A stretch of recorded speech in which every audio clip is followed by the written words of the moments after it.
152페이지를 보면은 재고자산 후속 측정이라고 있어요. 그래서 후속 측정이라는 말은 그 최초 취득원가를 인식할 당시 최초 측정의 상대적인 개념이다. 주로 이제 결산할 때 얼마로 BS에 보고할 것인가 이러한 내용이에요. 그래서 이 재고자산을 그 취득원가로 인식하고 있는데, 자 152페이지에 보면은 그 재고자산은 분실 등으로 수량 감소가 발생하거나 취득원가 미만으로 가치 하락이 발생할 수 있는데 이를 제외한 금액을 재무상태표에 공시해야 된다. 예, 그러한 입장이 있고요. 그래서 재고자산의 감소 원인을 각각 감모손실 및 평가손실이라고 한다. 그래서 지금 여기 이제 그려놓은 그림에서 보면은요, 이게 기말 재고자산이에요. 기말 재고자산인데 이쪽이 이제 취득 원가, 이쪽이 이제 수량 P와 Q에 대한 그래프인데요. 그래서 기말 재고자산이 PQ가 취득 원가로 최초 인식했을 거고, 그 다음에 이제 그 장부상 수량이 있겠죠. 그래서 두 개가 곱해져 가지고 기말 재고자산이다 이렇게 큰 금액이 구성될 텐데요.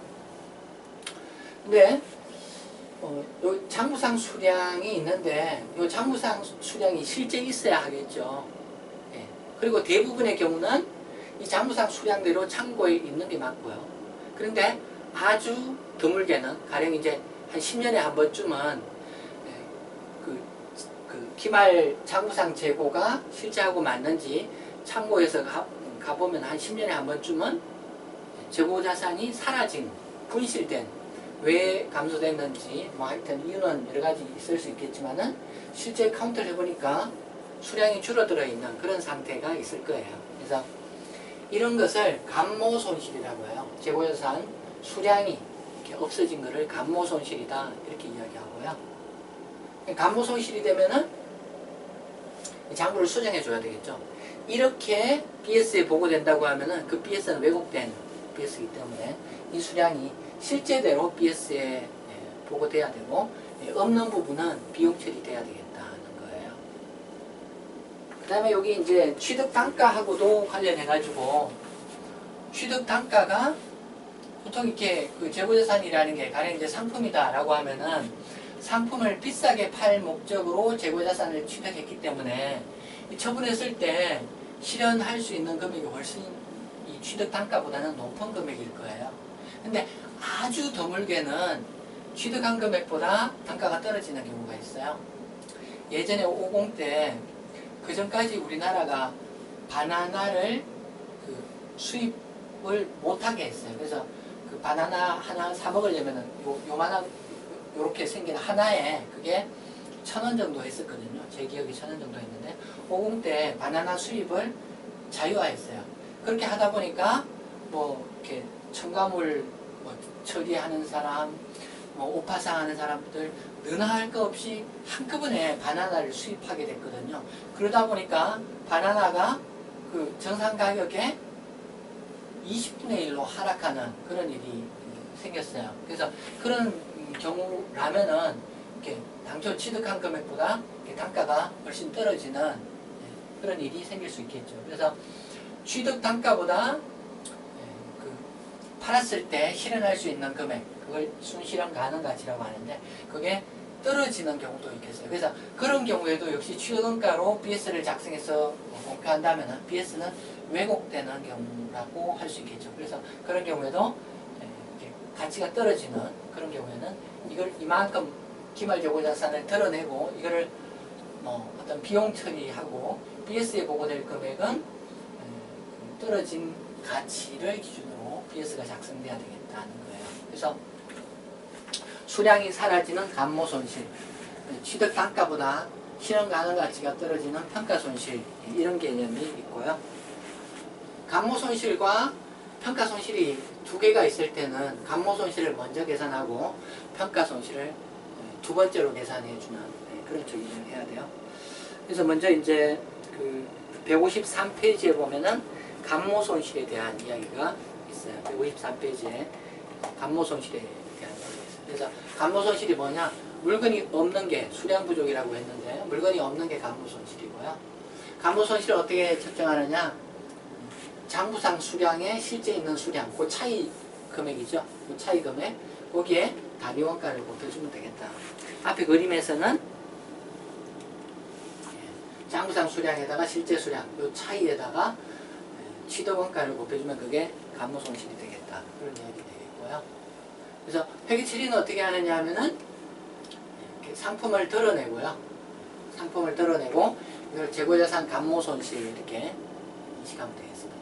재고자산 감모 손실로 인식하게 되겠습니다. 근데 예를 들어서 이제 우리 회사는 가스를 팔아요. 근데 가스라는 게 이렇게 자연 증발이 있어가지고 어느 정도 이렇게 없어지는 것은 정상적인 경우예요. 그래서 그런 경우는 이 감모 손실을 매출원가에 포함해서 매출원가로 인식하는 게 당연하겠죠. 왜냐하면 그게 영업 과정에서 자연스럽게 발생하는 일이기 때문에 그런 거죠. 그래서 대부분의 경우는 이 수량 부족을 감모 손실이라는 별도의 비용으로 인식하고 경우에 따라서는 매출원가로 인식하는 그런 경우도 있겠어요. 그래서 상황에 따라서 어떻게 회계 처리할지 생각해야 되는데 대부분의 경우는 이제 감모 손실로 인식하면 되겠다. 특별한 말이 없으면은 감모 손실이라는 비용으로 인식하면 되겠다. 이렇게 보시면 되겠어요. 자, 그 153페이지에 케이스 7이 있어요. 케이스 7을 한번 보면은요. X1년 말 현재 상품에 대한 자료는 다음과 같다. 이렇게 되어 있고요. 그래서 기말 상품이 장부상 수량은 1000개인데 실제 수량은 700개다. 취득 단가는 10원이다. 그래서 이게 기말 상품에 대한 정보인데요. 장부상 수량, 보조장부 등에 1000개로 되어 있는데 창고에 가서 카운터를 해보니까 700개밖에 없더라고요. 이렇게 BS를 만들 수는 없죠. 그래서 실제대로 BS가 발표되도록 해야 되겠고요. 그럼 여기 차이 몇 개예요? 이게 300개죠? 300개. 네. 300개에 대해서 단가 10원씩 적용해가지고, 단가 10원씩 적용해가지고, 3,000원만큼, 이게 별도의 비용으로 인식돼야 되겠다는 거죠. 여기 수정전 시산표가 있는데요. 이거 수정전 시산표라고 상품 9,000원 있고 매입 61,000원 이렇게 있어요. 매입이라고 있는 거 보니까 이게 실사법을 적용하고 있는 회사다. 그런 이야기고 이게 실사법이라면은 이 상품은 기초상품을 이야기하는 거죠. 기초상품. 그래서 이게 붕괴로서 보여드리면은 붕괴로서 지금 요거 하는 사항이 기말상품 어떻게 보고돼야 되는가 붕괴 전에 요거 한번 볼까요? 기말상품 얼마로 보고돼야 되는가 그래서 그 장부를 쫓아가면은 이게 1000개 10원에서 만원으로 큰 매물로 보고돼야 되지만은 요 300개를 드러내고 만원이 아니라 300개 10원씩 3,000원 드러낸 7,000원으로 보고돼야 되겠다. 7,000원으로 보고돼야 되겠다. 요 부분이죠. 7,000원으로 보고돼야 되겠다. 재고예산 감모 손실을 인식한다면 얼마일까? 여기서는 요 사라진 부분을 감모 손실로 인식하는가 보죠. 그래서 사라진 부분은 요거죠. 300개. 그래서 300개에 대해서 10원씩 적용하면 되겠고 이렇게 하면은 이게 3,000원이 되겠다. 매출원가로 인식할 금액은 얼마일까? 자, 여기 이제 재고자산 인풋 요소가 9,000원하고 61,000원 이렇게 있어요. 그래서 인풋 요소 계산하면은 이게 총 7만원이 재고자산 인풋 요소예요. 그래서 이게 어떻게 처리되어야 되는가? 통상 이것의 아웃풋은 CGS하고 기말재고 이렇게 되는 거죠. 그래서 통상적으로 기말재고가 기말상품이 이렇게 지금 장부를 쫓아가면 이렇게 만원이 될 거고 나머지 금액이 CGS로 표시되죠. 그래서 여기 인풋이 7만원이니까 아웃풋도 7만원 되기 위해서 얘가 6만원 이렇게 돼야 되는 거죠. 근데 지금 재고자산 없는 게 있거든요. 그래서 이거를 7,000원이라고 BS에 보고해주고 요 사라진 만큼이 감모 손실이라고 별도의 비용 인식돼야 되겠어요. 감모 손실 이렇게. 그래서 이걸 뭐 이렇게 그래서 그 CGS가 6만 원이다 이렇게 이야기할 수 있는데요. 6만 원이다 이렇게 이야기할 수 있는데요. 분계해서 보여드리면 분계는 이렇게 하면 되겠죠. 분계는 이렇게 하면 될 거예요. 여기 이제 이게 지금 두 개의 자료가 필요 없는 자료죠. 그래서 이걸 상품 편의를 설명을 위해서 제가 이렇게 기초라고 붙였어요. 여러분들은 이렇게 쓸 필요 없죠. 기초라고 안 쓰는 거죠. 그냥 상품 이렇게 하는 거죠. 상품 9,000원을 버리고 그 다음에 이제 매입을 61,000원 버리는 그런 회계 처리가 필요할 거고요. 그 다음에 여기 만원하고 6만원하고 요걸 기준으로 회계 처리한다고 하면은요. 상품이라고 만원 이렇게 회계 처리하고 그 다음에 CGS를 나머지 요 대차 차액으로 하는 거죠. 대차 차액 7만원, 만원 차이 6만원 이렇게 하는 거죠. 그런데 아무 일이 없었으면 여기서 끝났을 텐데 요 상품 만원 가운데 만원 가운데 3,000원을 버리고 이걸 감모손실 3,000원 이렇게 해준다는 거죠.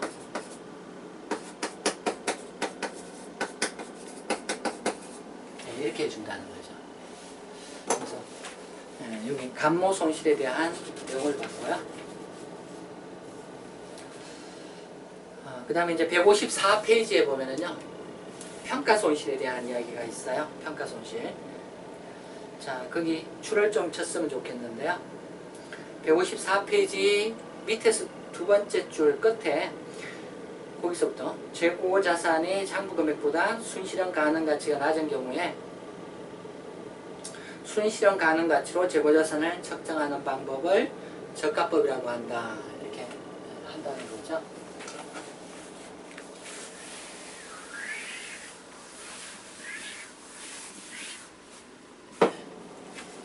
그래서 재고자산은 저가법으로 BS에 보고되어야 된다. 혹시 금액이 떨어졌으면은 장부금액보다 팔았을 때 실현될 수 있는 금액이 떨어졌으면은 둘 중에 낮은 금액, 순실현 가능 가치로 보고돼야 된다.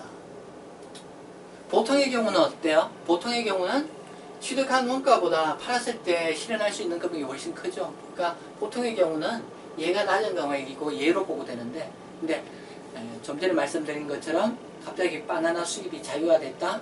바나나 가치가 취득한 원가보다 확 떨어지는, 그래서 떨어졌으면 떨어진 금액으로 보고한다. 그게 저가법이라는 거죠. 그래서 저가법의 회계 처리를 보면은 이게 그 장부 금액보다 팔았을 때 가치가 떨어진 경우에 이 차액을 이제 평가 손실 이렇게 이야기하는데, 이 평가 손실을 이렇게 뭐 평가 손실 이렇게 하든지 매출원가 이렇게 하든지, 그 기준서에서는 앞에 이제 감모 손실도 마찬가지지만은 이 평가 손실을 어떤 계정 과목으로 회계 처리하라 이런 말을 안 하고 있어요.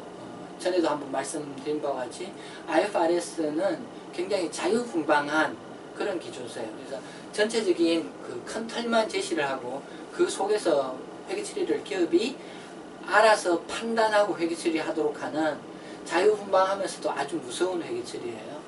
그래서 대부분의 경우는 뭐 이렇게 평가 손실로 인식하든지 매출원가로 인식하든지 뭐 그런 회계 처리가 있으면 될 것 같고요.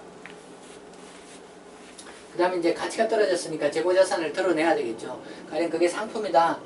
이렇게 상품을 직접 드러내는 방법이 있을 수 있고, 상품에 대한 평가 충당금을 설정하는 방법도 있겠어요. 예. 그래서 이런 회계 처리가 있으면 되겠다. 그리고 여기 이제 순실현 가능 가치라고 했을 때 이 부분이 좀 복잡한데요. 순실현 가능 가치. 제가 단순히 바나나 가격이 떨어졌다 그랬을 경우에 그 떨어진 그거 팔아서 처분될 금액이 얼마일까? 그게 순실현 가능하지 이런 이야기를 했는데요. 그 155페이지에 그 테이블이 있죠. 테이블이 있는데 상품, 제품, 제공품 이런 것들은 판매를 위한 목적이에요. 그래서 판매 금액을 기준으로 순실현 가능 가치를 측정하게 돼요. 그래서 상품, 제품, 제공품은 예상 판매 가격이 있을 거고요. 여기에 판매하는 경우에 뭐 판매 비용이 들 수가 있겠죠. 그래서 그걸 차감하면은 그게 순실현 가능 가치, Net Realizable Value, NRV, 순실현 가능 가치 이렇게 이야기할 수 있고요.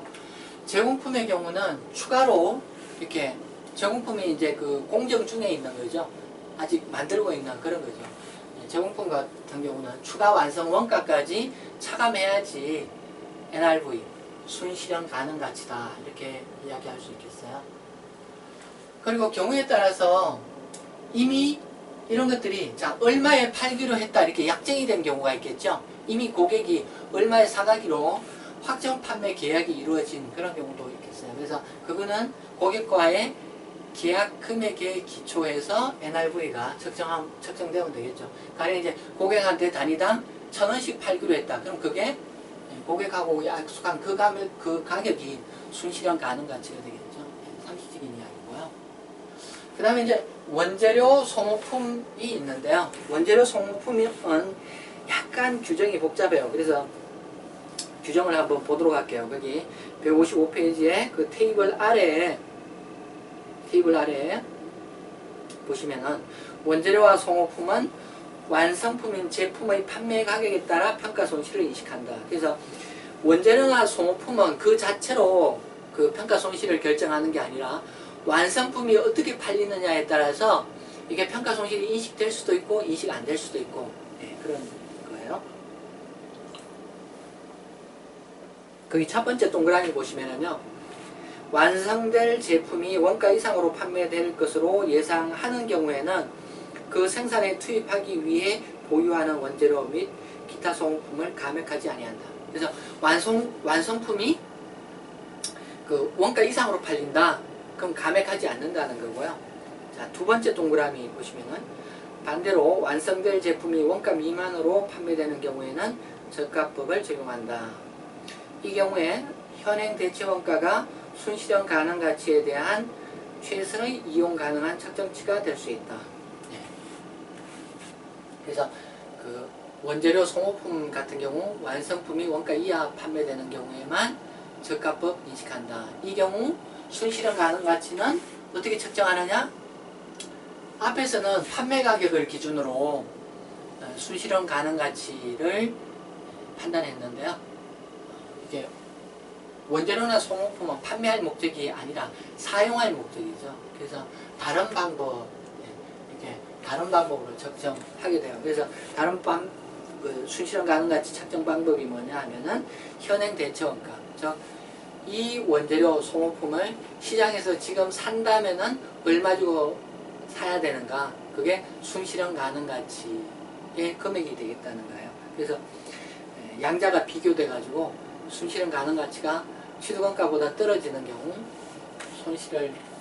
평가 손실을 인식한다. 그런 이야기 되겠어요.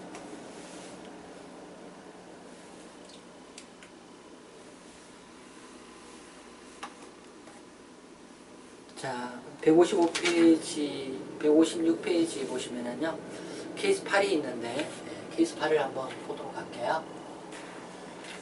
다음은 어떤 전자회사의 재고자산 관련 자료이다. 이렇게 되어 있고요. X1년 말 현재 재고자산은 장부 수량과 실사 수량이 같다. 전기까지 발생한 재고자산 평가 손실은 없다. 그리고 기말 재고자산 정보는 다음과 같다. 원재료 A는 생산을 위한 거고 제품 A를 생산하기 위한 거고 원재료 B와 제공품 B는 제품 B를 생산하기 위한 거다. 그 다음에 두 번째 제품 C 중에서 10개는 확정 판매 계약에 의해 다음 해 초에 판매될 예정이다.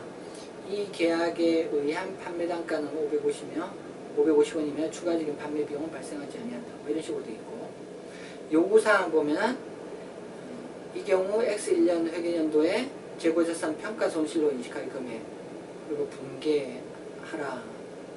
순실현 가능 가치 하락은 재고자산 평가 손실로 인식한다. 이렇게 되어 있습니다. 2번 동그라미 2부터 한번 적용해 볼까요? 제품 C 중에 10개는 확정 판매 계약. 제품 C가 보면은 20개 있다는 거예요. 여기 수량이 20개 있다는 거고요. 근데 이 중에 이게 2개로 나눠진다는 거죠. 자, 10개는 확정 판매 계약. 금액이 이미 확정된 거예요. 팔릴 금액이. 판매 단가가 550원이다. 그래서 여기 원가가 단위당 원가, 현행 대체 원가, 판매 가격, 추가 완성 원가, 판매 비용 이렇게 있는데요. 앞으로 이제 그 시험에 이런 형태로 나오는 거를 재고자산 그 평가 손실과 관련해서는 문제가 전형적이에요. 그래서 자료가 이렇게 주어지는 게 전형적인데요. 그래서 단위당 원가가 640원이고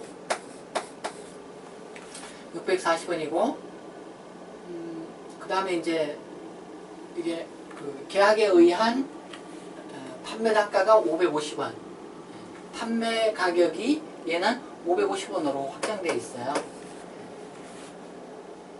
자, 우리 그 지금 적합법 적용해서 평가 손실이 얼마인지 측정하는 그런 과제가 있는데요. 지금 그 적합법 적용하려면은 이렇게 원가하고 뭐를 비교해야 돼요?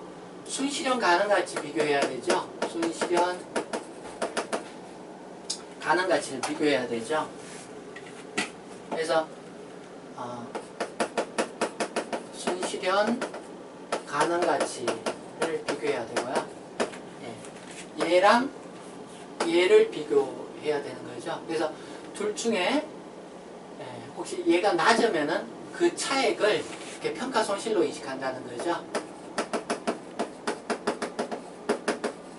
그래서 지금 확정 판매 계약이 된 10개는 550원에 팔기로 했다. 그럼 순실현 가능 가치가 지금 550원이 되겠죠. 550원이 될 거고요. 얘는 원가하고 순실현 가능 가치 비교하면은 90원 떨어졌네요. 90원. 근데 이게 이제 수량이 10개죠. 10개니까 평가 손실로 인식할 금액은 단위당 90원. 10개니까 900원의 손실이 인식돼야 되고요. 그래서 확정 판매 계약이 된 10개는 이렇게 측정을 하면 될 거고요. 나머지 부분은 그냥 일반 판매분이다 이렇게 본다면은요, 그렇게 명시한다면은 이렇게 10개인데요. 이게 이제 원가가 640원이고 제품 C의 판매 가격은 600원이다. 그리고 판매 비용이 한 개에 10원씩 발생한다. 그럼 590원이 순실현 가능 가치죠.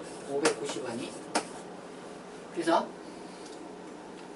이게 원가하고 순실현 가능 가치 비교하면은 640원보다 50원이 떨어진 거죠. 10개이기 때문에 500원만큼 평가 손실을 인식해야 되겠다. 그런 거죠. 자, 그 다음에 이제 위에 거 보면은 원재료 A가 있고 제품 A가 있어요. 그래서 여기 이제 지문이 원재료 A는 제품 A를 생산하기 위한 것이다. 제품 A를 보면은 수량이 10개고 원가가 480원이에요. 원가가 480원. 그리고 판매 가격이 440원. 추가 그 판매 비용이 10원 든다. 그럼 순실현 가능 가치는 판매 가격에 10원을 차감하면은 430원이죠. 430원. 여기 원가가 480원이고 차액이 50원만큼 떨어졌죠. 50원. 50원 10개 하면 500원 떨어진 거죠. 10개 하면 500원 떨어진 거죠. 평가 손실로 인식할 거는 500원이고요. 그 다음에 원재료 보면은 원재료가 순실현 가능 가치를 지금 이게 제품이 원가 미만으로 팔리는 상황이죠. 원가가 480원이고 순실현 가능 가치가 430원이니까 원재료에는 지금 제품이 원가 미만으로 팔리기 때문에 원재료 A에 대해서 이렇게 저가 측정할 게 있는지 봐야 돼요. 그래서 이게 이제 현행 대체 원가하고 원가를 비교하면 되는 거죠. 예, 순실현 가능 가치, 원재료는 이게 사용할 목적이기 때문에 현행 대체 원가를 순실현 가능 가치로 본다. 그런 문구가 있었죠. 그래서 210원짜리, 190원짜리 차액이 20원이에요. 10개니까 평가 손실로 인식할 금액은 200원 이렇게 되겠네요. 자, 그 다음에 이제 제품 B를 보면은요, 역시 10개인데 원가가 810원이고 그 다음에 판매 가격이 840원, 판매 비용이 10원. 그럼 순실현 가능 가치가 단위당 830원이라는 거고요. 원가 810원하고 비교하면은 저가가 아니죠. 네, 그 가격이 떨어지지 않았어요. 그래서 손실 인식할 게 없고요. 완제품이 손실 인식할 게 없다. 원가 이상으로 판매되기 때문에 원재료에 대해서, 원재료 B에 대해서 이거 뭐 따질 필요가 없는 거죠. 평가 손실을 따질 필요가 없는 거죠. 그래서 원재료 B에 대해서는 이거 패스예요. 패스. 그 다음에 제공품 B는 보면은 판매 가격이 840원, 추가 완성 원가하고 판매 비용을 합치면은 100원. 그러면 순실현 가능 가치가 740원이죠. 740원. 이렇게 되고, 이렇게 원가하고 순실현 가능 가치 비교하면 10원씩 10개니까 100원 떨어졌네요. 그래서 평가 손실로 인식할 금액은 얼마일까? 그래서 평가 손실로 인식할 금액은, 예, 요거 전부 다죠. 200원, 500원, 100원, 900원, 500원. 네, 전부 다 이게 이제 평가 손실로 인식할 금액이고, 다 합치면 얘가 2,200원이다. 그런 거고요. 자, 분계는 어떻게 하면 되나요? 예, 분계는, 예, 이게 지금 평가 손실로 인식한다고 하고 있어요. 뭐 여기서 매출원가로 인식한다 그런 말이 없는데요. 그래서 이걸 이제 평가 손실로 인식하면 되는 거죠. 예. 예. 왼쪽에 평가 손실 이렇게 인식하고 2,200원 평가 손실 인식하고, 예. 오른쪽에는 이거 뭐 그 재고자산 평가 충당금이라고, 예. 2,200원 이렇게 인식하면 되겠다. 또는 재고자산을 직접 덜어 2,200원을 덜어내도 되겠다. 그런 이야기 할 수 있겠고요. 자, 157페이지에 이제 양갈로 3 보면은 후속 기간 순실현 가능 가치 회복이라고 있어요. 후속 기간 순실현 가능 가치 회복이라고 있어요. 그래서 지금 평가 손실이라는 게 가치가 떨어진 거죠. 취득 원가보다 재고자산 금액이 떨어진 거를 이제 평가 손실로 인식하고 있는데, 이게 후속 기간에 가치가 회복되는 경우도 있겠죠. 그래서 회복되는 경우 거기 줄 치도록 하죠. 157페이지 양갈로 3 후속 기간 순실현 가능 가치 회복에서요. 거기 두 번째 줄 끝에 중간부터, 두 번째 줄 중간부터 줄 치도록 할게요. 순실현 가능 가치가 상승한 명백한 증거가 있는 경우에는 최초의 장부 금액을 초과하지 않는 범위 내에서 평가 손실을 환입한다. 예.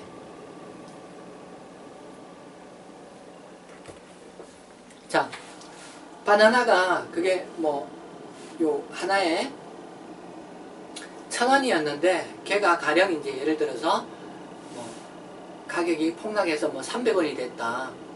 300원이 됐다.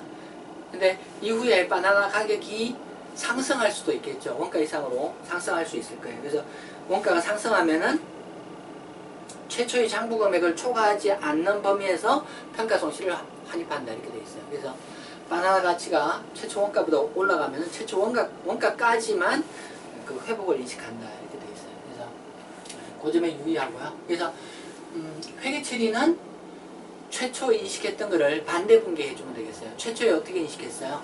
최초에 평가 손실 또는 매출원가 이렇게 하고, 그 다음에 반대편에는 재고자산 평가 충당금 또는 재고자산 직접 떠는 그런 회계 처리를 했죠. 그래서 최초 했던 그 분계를 고스란히 이렇게 반대 분계해 주면 되겠어요. 그래서 오른쪽에 인식했던 거를 지우고 왼쪽에 인식했던 거를 이제 반대 방법으로 인식하는 그런 회계 처리를 하면 되겠어요. 근데 여기 오른쪽에 인식할 과목을 여기 이제 매출원가라고 제가 표시를 했는데 왜 그렇게 했느냐 하면은 157페이지 제일 마지막 땡이 있어요. 작은 땡이 있는데 기준서에서는 재고자산 평가손실의 환입은 환입이 발생한 기간의 비용으로 인식된 재고자산 금액의 차감액으로 인식한다. 이렇게 서술하고 있어요. 그래서 일반적으로 이제 그 비용으로 인식된 재고자산 금액이 뭐냐 하면 매출원가를 의미하거든요. 그래서 보통은 그렇기 때문에 여기서는 이제 매출원가를 드러내는 그런 회계 처리를 제시하고 있어요.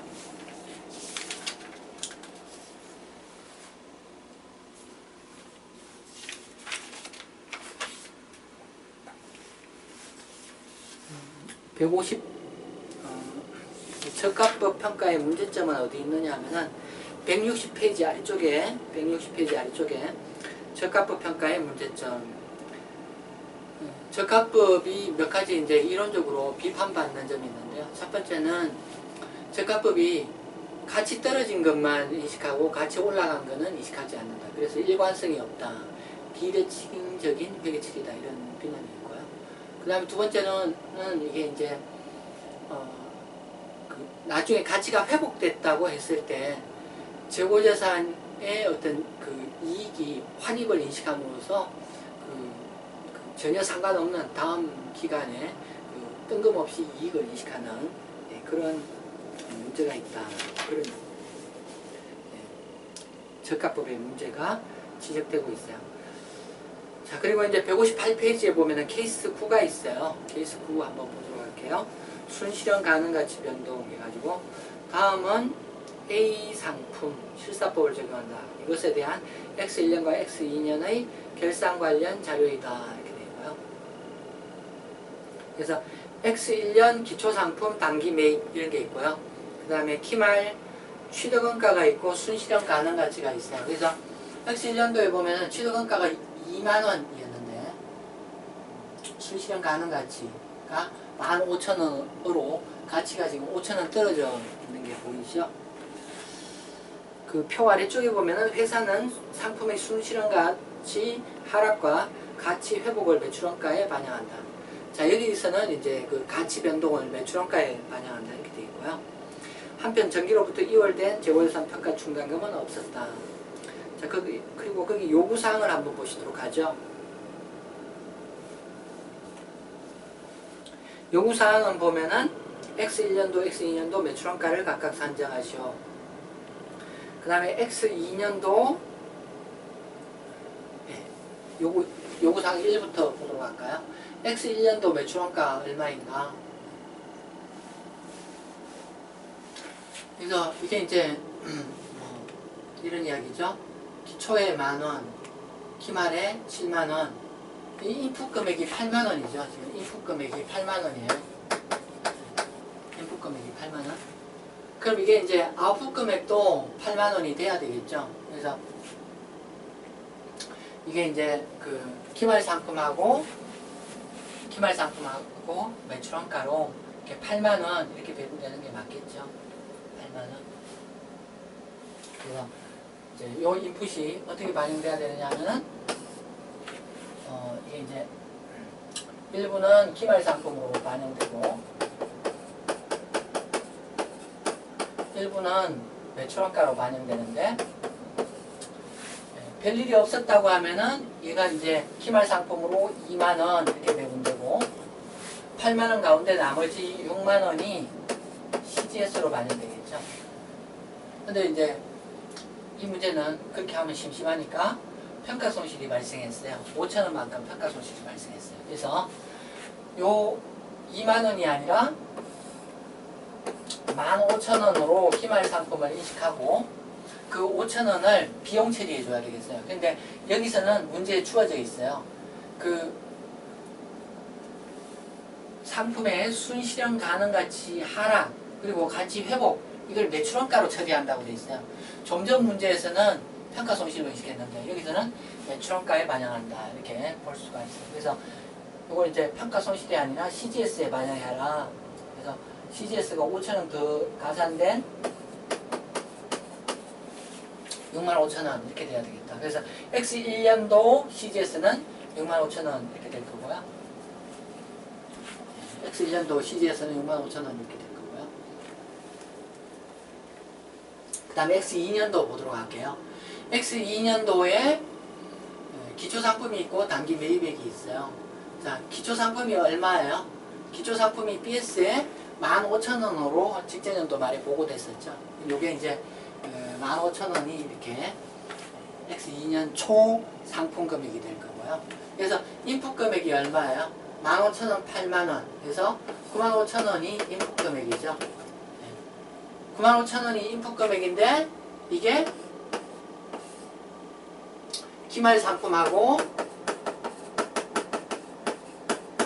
그 다음에 CGS하고 95,000원이 이렇게 두 개로 나눠지죠. 아무 일이 없었다면은 어떻게 배분돼야 돼요? 여기 10,000원하고 여기 10,000원, 여기 아무 일이 없었다고 하면 여기 10,000원, 그 다음에 나머지 85,000원이 CGS 이렇게 배분돼야 되겠죠. 근데 여기 지금 그 8,000원 순실현 가능 가치가 취득원가보다 떨어져 있는 상황이에요. 그러니까 기말 상품은 8,000원으로 보고돼야 되고요.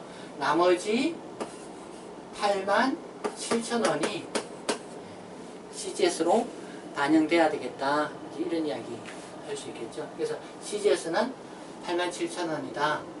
이런 이야기 되겠어요. 이렇게 답을 내릴 수 있겠어요. 자, 그렇게 했고요. 자, 그 다음에 이제 두 번째, 요구사항 두 번째는 보면은 X2년도 기말상품 순실현 가능 가치가 12,000원이라 가정하자. 이 경우 매출원가를 산정하시오. 지금 요구사항 1하고는 지금 다른 이야기 하고 있죠. 요구사항 2는 요 정보를 무시하고 요게 지금 8,000원이 아니라 12,000원이라고 가정하자. 요게 12,000원이라고 가정하자. 이 경우 CGS를 계산하시오. 그래서 이 경우는 어떻게 돼야 되는가? 그래서 이게 12,000원이라고 했을 때 취득원가가 10,000원이면은 얼마만큼 이렇게 가치를 올려줄 수 있느냐? 취득원가까지 올려줄 수 있겠죠. 그래서 순실현 가능 가치가 10,000원이다.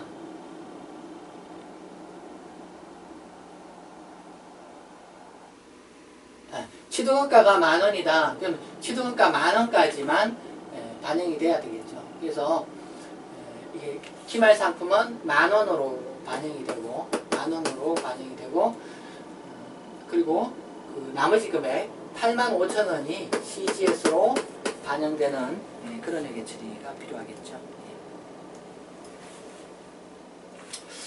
자, 그렇게 되고요. 이제 159페이지에 159페이지에 보면 적합법 적용 수준이라고 있어요. 그 내용을 좀 보도록 할까요?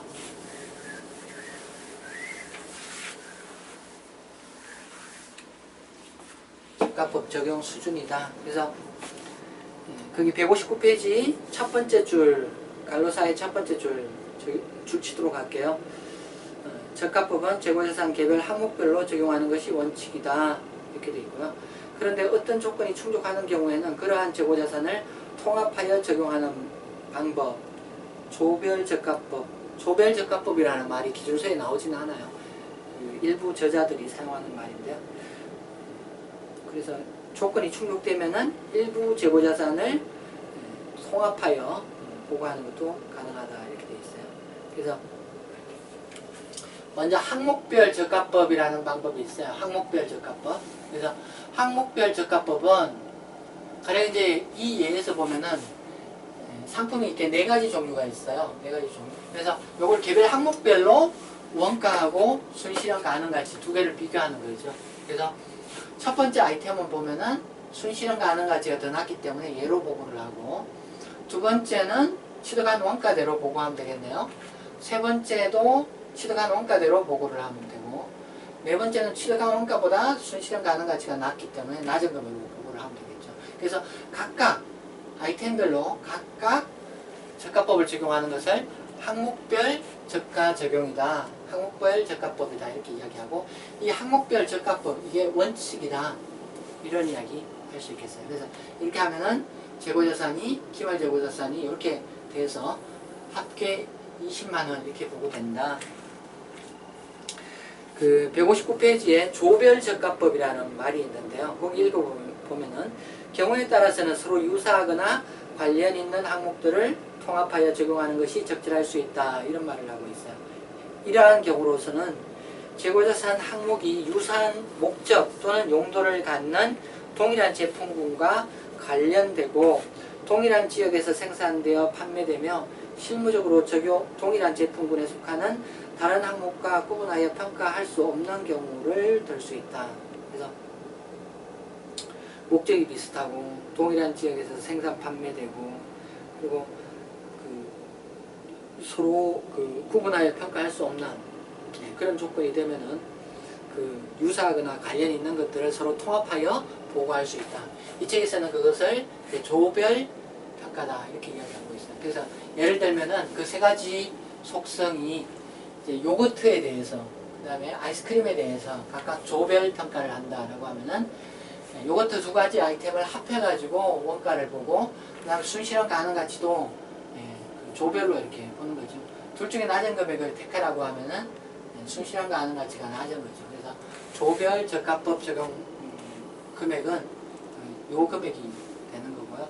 아이스크림의 경우도 두 가지를 합해가지고 원가하고 순실현 가능 가치 비교하면은 여기서는 원가보다 떨어지지 않았네요. 그러니까 원가대로 보고한다는 거죠. 그래서 이렇게 하면은 두 개를 합해가지고 21만 9천 원으로 보고된다는 거고요. 그 다음에 이게 159페이지 아래쪽에 보면은 총계 기준 저가법이라는 말이 있어요. 예를 들어 특정 영업 부문에 속하는 모든 재고자산과 같은 분류로서 저가법을 적용하는 것이 총계 기준 저가법인데 저가법의 취지가 희석되므로 총계 기준으로 저가법을 적용하는 것은 적절하지 아니하다.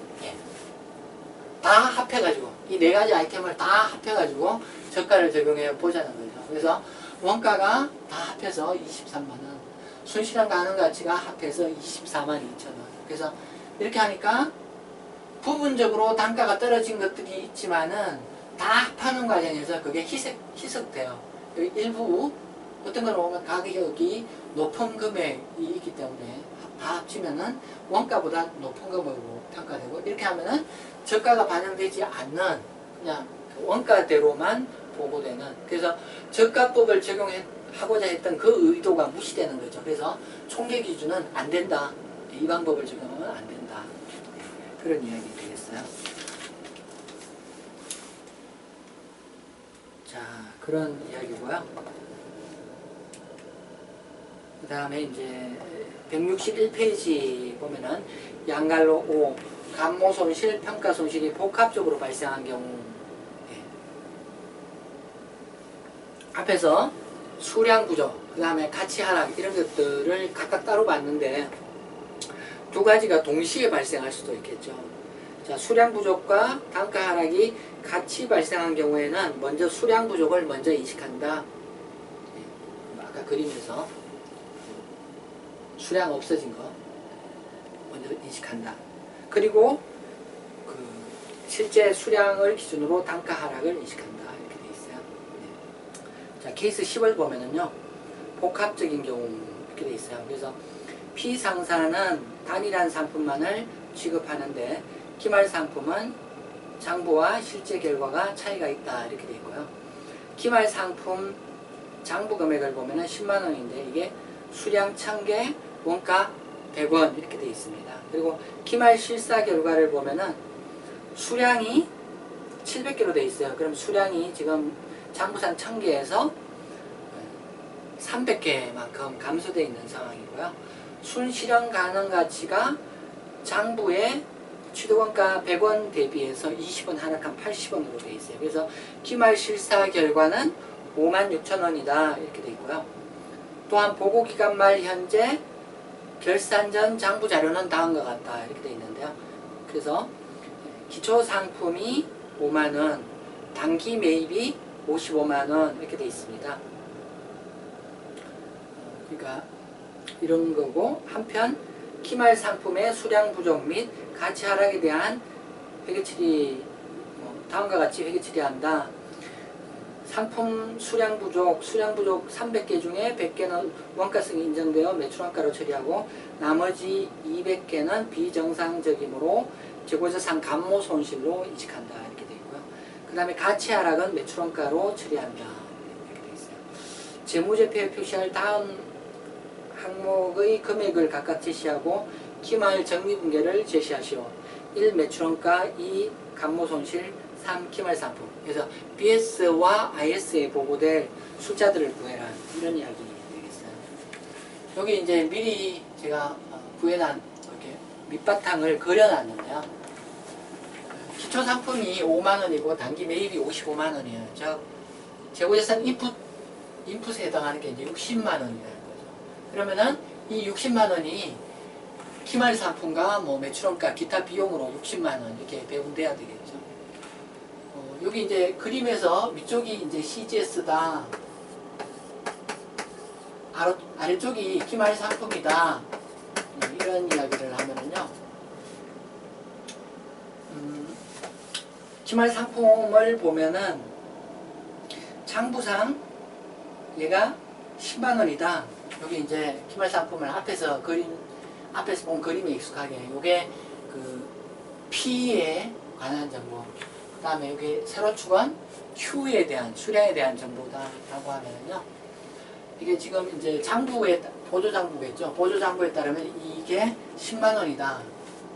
그럼 이게 60만원 가운데 요 장부에 따르면 얘가 10만원이다. 그러면 원래 CGS로 보고될 금액은 10만원을 제외한 50만원이다. 이런 이야기 할 수 있겠죠. 50만원이다. 이런 이야기를 할 수 있겠고요. 자, 그 다음에 이제 기말상품을 보면은 수량 부족부터 먼저 봐야 되겠죠. 이렇게 수량 부족하고 평가 손실이 있으면은 수량 부족을 먼저 반영하고 그 다음에 있는 재고에 대해서 가치 하락, 평가 손실을 반영한다. 그런 논리이기 때문에요. 그래서 먼저 수량 부족을 반영하면은요, 수량 부족 300개 중에 100개는 원가성이 인정되어 매출원가로 인식한다. 이게 지금 총 1000개라고 이야기하죠. 장부상 총 1000개 가운데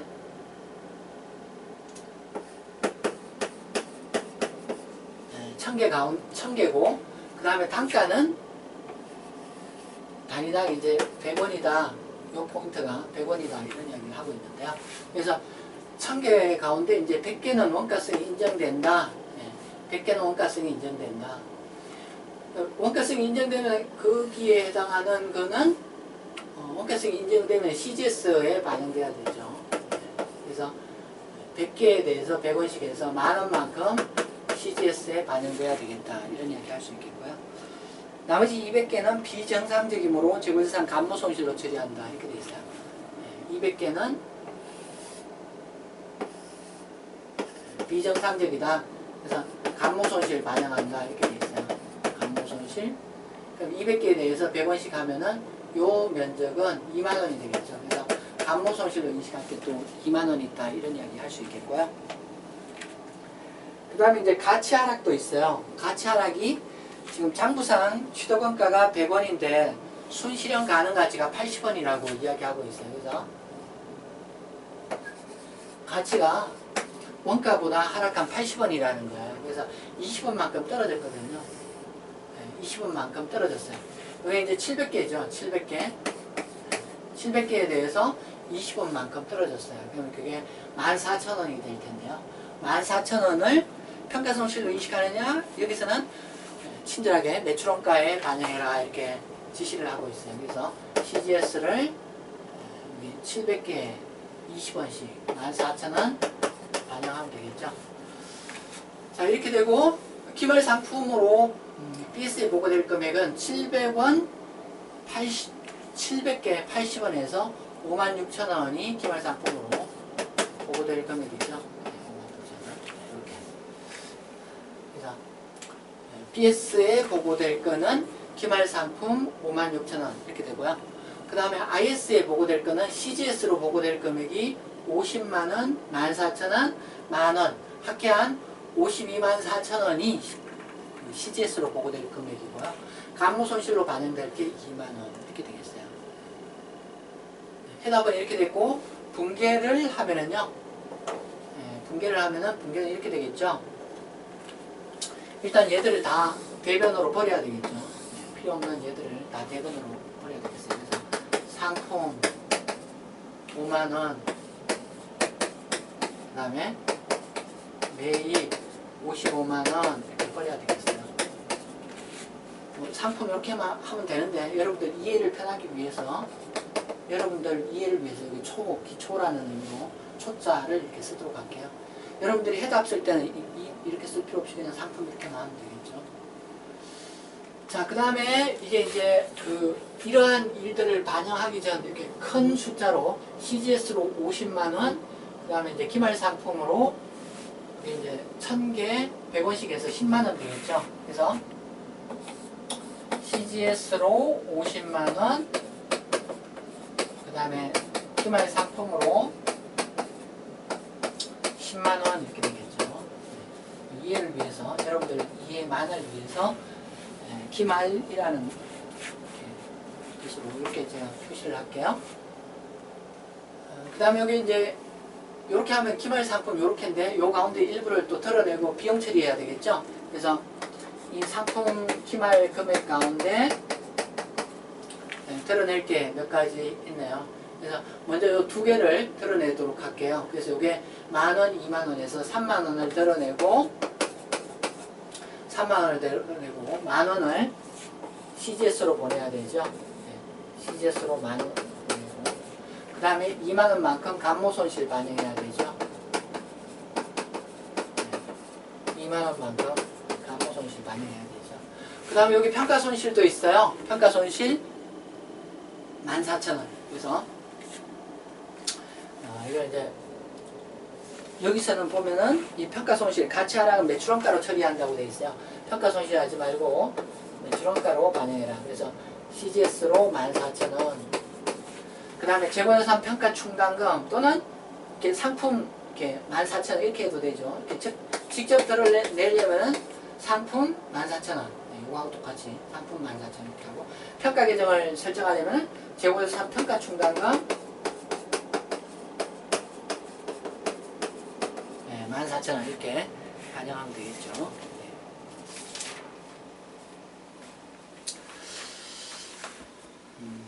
거기까지 해가지고 재고예산 감모손실, 재고예산 평가손실에 대한 설명을 드렸습니다.